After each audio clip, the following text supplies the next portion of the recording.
Committees are by nature timid, based on the premise of safety in numbers, content to survive rather than take risks and move independently ahead. Independence, then, has always been the attitude at Porsche. To do not what is expected, but what we feel is right. In the beginning, I looked around and could not find quite the car I dreamed of. A small, lightweight sports car which used power efficiently. So I decided to build it myself.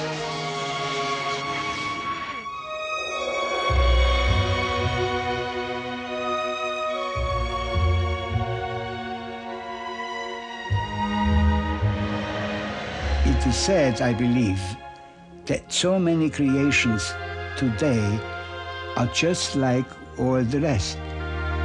This is why Porsche must remain small and independent.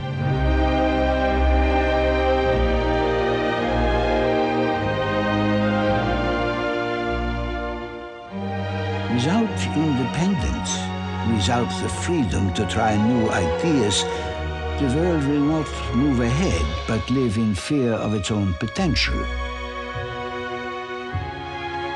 Committees lead to creations that have no soul, no clear identity. This is why no Porsche will ever be created by a committee, but by a handful of people inside these walls who know what a Porsche is.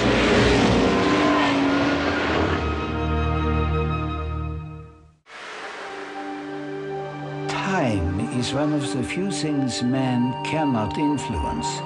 It gives each of us a beginning and an end. And this makes us question how we use what comes between. We all have a desire to create something that will show we were here and did something of value.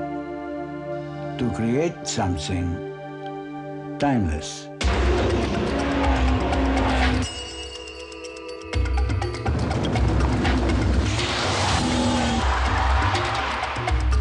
For something to endure, it must be unique, yet so universal anyone can appreciate it. The one thing that is universal is the search for purpose. It is the essence of the human spirit to seek a reason for being. This is why functional designs are so beautiful, so calming.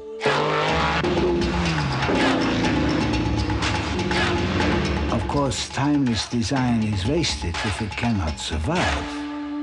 This is why we race and test our cars so hard.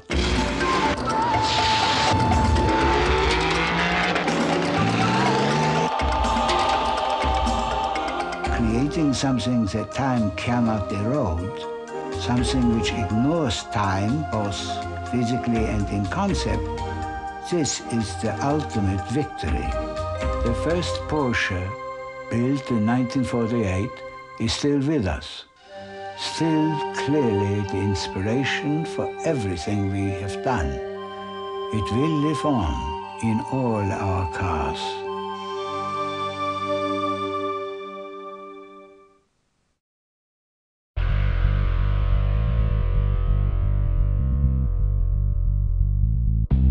The story began more than 50 years ago in France.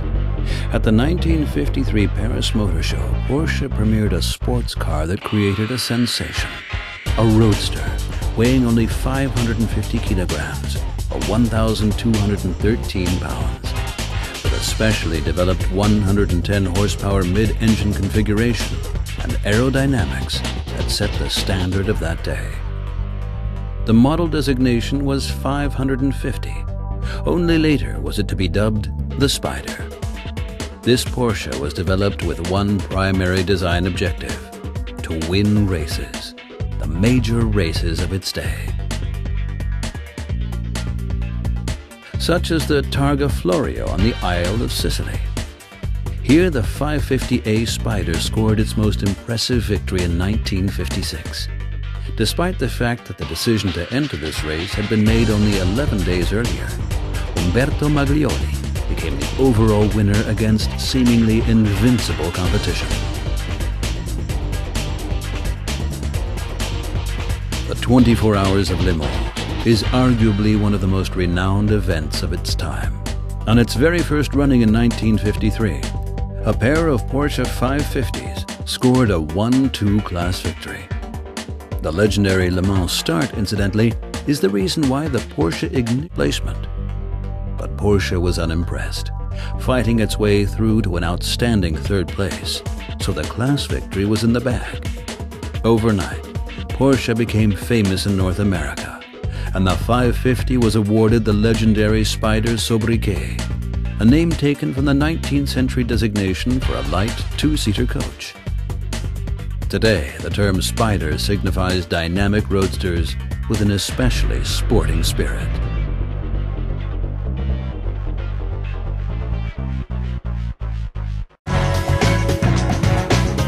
Black turtleneck sweaters, short skirts, long hair, demonstrations. The 60s. What an era. While society bids farewell to traditions, we develop a classic. The Porsche 911. A car with race-proven engineering and comfort conceived for everyday driving pleasure. Its success formula? Ongoing further refinement.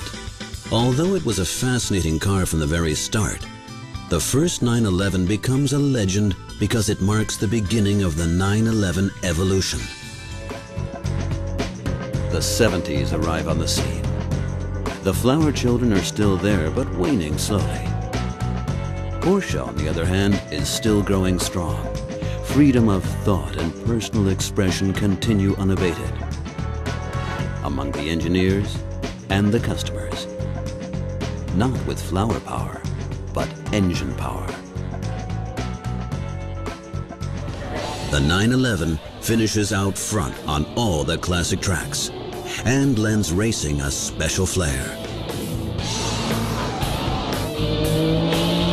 The next decade, however, does have its problems with the flair of the 70s. The 80s. Disaffection with politics is the order of the day. Neon, the camouflage color of an undecided society. Graffiti announce no future.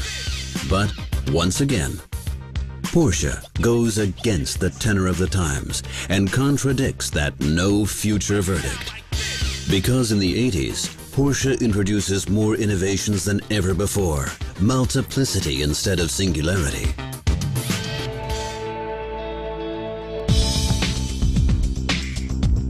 The 90s are the era of mass consumption. The world economy is in a crisis.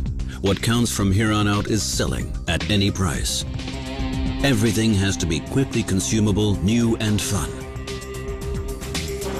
Porsche has a different idea of what's fun and of the technologies that make it possible. They must be uncompromising in performance, but also safety, for pure driving fun. The 911. No other sports car has a more illustrious history. It's a sports car for every day, but it's no everyday sports car. It's sporty, but comfortable too. A strong character which, despite all its contrasting facets, has never stooped to compromise.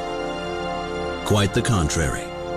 A series production hero that turns in better performance all the time.